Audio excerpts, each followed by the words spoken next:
Did you know your dream vacation could be destroying the very place you want to visit? Tourism can leave irreversible damage when it's out of control. Get ready to see the dark side of travel, where too many visitors left scars that some places may never recover from. Our journey begins in the breathtaking turquoise waters of the Andaman Sea, where the world-famous Maya Bay lies cradled by towering limestone cliffs. This hidden gem, nestled on the island of Koh Phi Phi Lay in southern Thailand, has long been celebrated for its crystal-clear waters, powdery white sand, and lush green backdrop. For centuries, Maya Bay remained a tranquil paradise, untouched by the outside world, its beauty preserved by isolation and the rhythms of nature. Everything changed in the year 2000 when the Hollywood film The Beach, starring Leonardo DiCaprio, was released. The movie showcased Maya Bay's stunning scenery to millions, transforming this secluded cove into a global sensation almost overnight. Suddenly, travelers from every corner of the world flocked to experience the magic for themselves, eager to walk the same sands and swim in the same waters they had seen on the big screen. But the influx of thousands of visitors each day, along with fleets of speedboats, quickly overwhelmed the fragile ecosystem. The once pristine waters became clouded with pollution, and the vibrant coral reefs, home to countless species of marine life, were trampled and destroyed. Fish populations dwindled as their habitats vanished, and the natural balance that had existed for generations was thrown into chaos. The relentless tide of tourism didn't just affect the sea.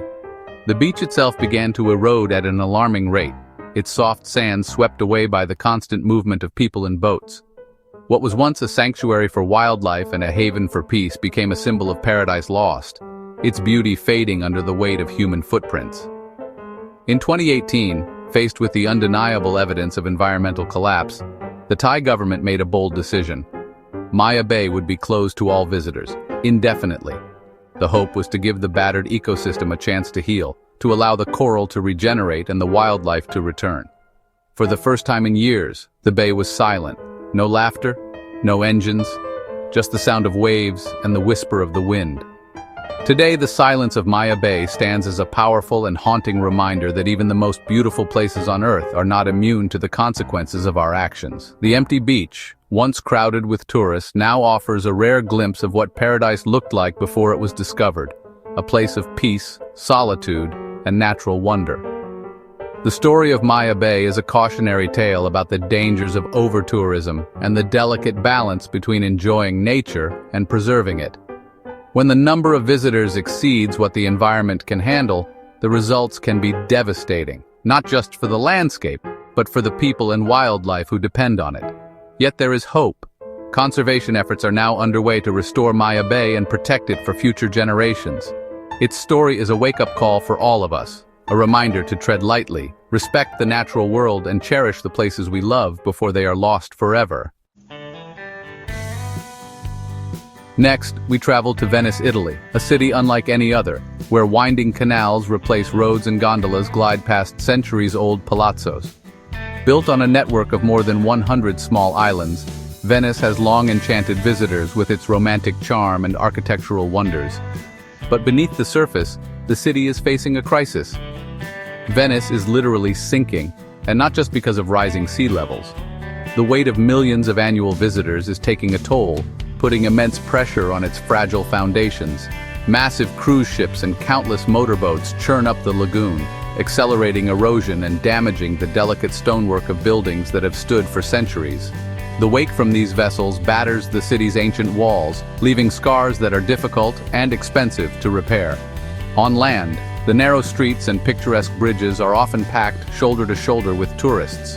During peak season, the city's population can swell to more than double its number of residents, making daily life challenging for locals.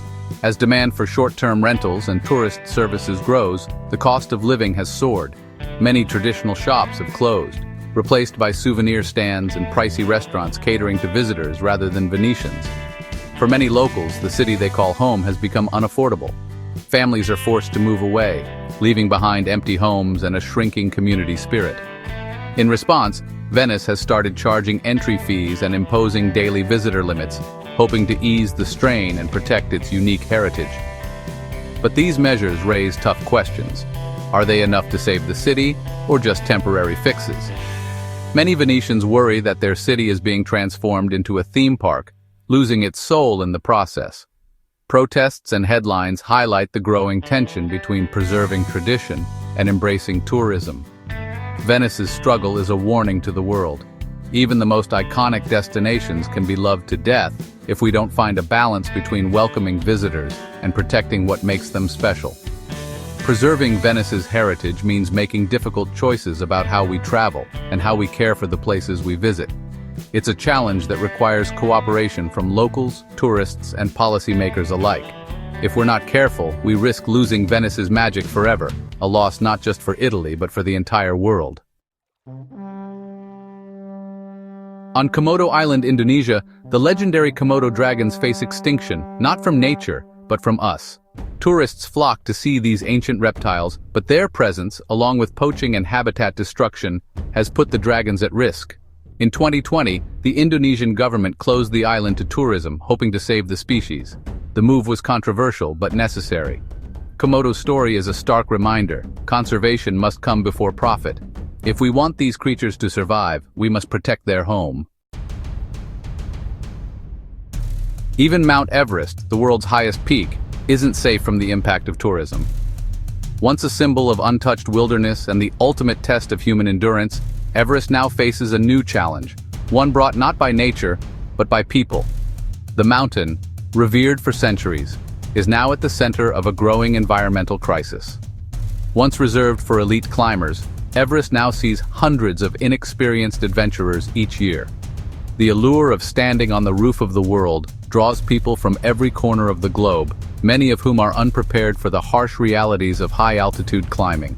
The base camp, once a quiet staging ground, has transformed into a bustling tent city, filled with excitement, anxiety, and anticipation.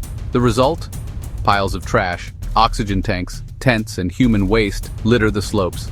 Decades of expeditions have left behind a legacy of pollution, with climbers abandoning gear and supplies in their struggle to survive. The snow, once pristine, is now stained with the remnants of human presence, and the wind carries plastic wrappers and empty bottles across the landscape. Overcrowding has turned the climb into a dangerous waiting game. Long lines of climbers, all vying for a chance at the summit, create bottlenecks on narrow ridges. These traffic jams not only increase the risk of accidents and altitude sickness, but also force climbers to spend more time in the deadly death zone, where every minute counts. Everest's degradation shows that even the most remote places aren't immune to human carelessness. The mountain's fragile ecosystem is suffering, with polluted snow and damaged terrain serving as stark reminders of our footprint. What was once a place of awe-inspiring beauty is now a cautionary tale about the consequences of unchecked tourism. The challenge is clear. Let people experience its majesty without destroying it. Efforts are underway to promote responsible tourism, with guides and organizations educating climbers on waste management and sustainable practices. But real change requires commitment from everyone, climbers, guides, and governments alike. Otherwise, the world's highest summit may become a monument to our recklessness, a stark reminder that even the greatest wonders of nature can be undone by human hands. The future of Everest depends on our willingness to protect it, ensuring that its legacy endures for generations to come. High in the Andes, Machu Picchu is crumbling under the weight of its own popularity. The Inca Trail is eroding, and the site's ancient stones are worn by relentless foot traffic. Authorities have set daily visitor limits and timed entries, but the pressure remains. Even UNESCO World Heritage sites aren't immune to overtourism. Preserving Machu Picchu means balancing access with protection. Without care, we risk losing this wonder to the very crowds it inspires. Boracay, Philippines was once a pristine paradise, until unchecked tourism turned it into a cautionary tale. Resorts lacking proper sewage treatment polluted the ocean and trash piled up on the beaches. In 2018, the government shut the island to tourists for 6 months, launching a massive cleanup. The closure was painful, but necessary for recovery. Boracay's story proves that decisive action can restore balance, if we act before it's too late. Paradise can be saved, but only if we respect its limits.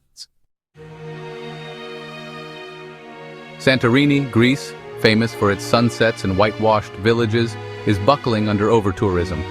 Narrow streets are packed, water resources are strained, and even the island's donkeys are overworked. The authentic charm is fading, replaced by crowds and commercialization. Santorini's struggle shows that even postcard-perfect places need protection.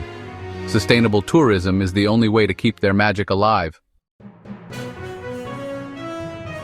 The Great Barrier Reef, once a vibrant underwater world, is now a coral graveyard. Tourism isn't the only threat, but careless divers, boat anchors, and pollution have accelerated its decline.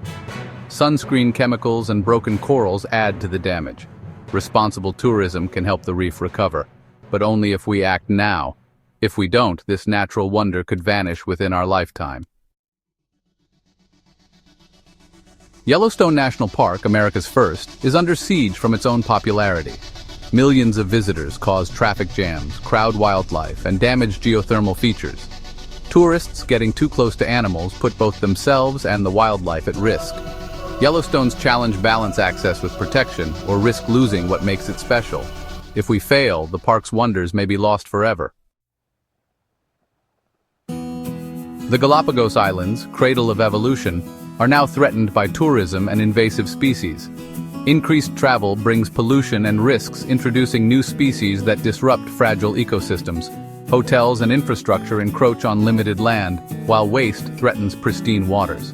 The Galapagos stand at a crossroads: manage tourism wisely, or lose what makes them unique. Protecting this living laboratory is crucial for future generations. If we don't, even the most remote paradises can become cautionary tales. The lesson?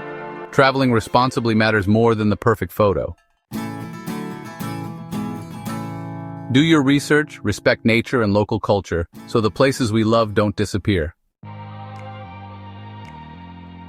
Know another place being damaged by tourism? Tell us in the comments. If you enjoyed this video, subscribe and share, so more people can learn to travel responsibly.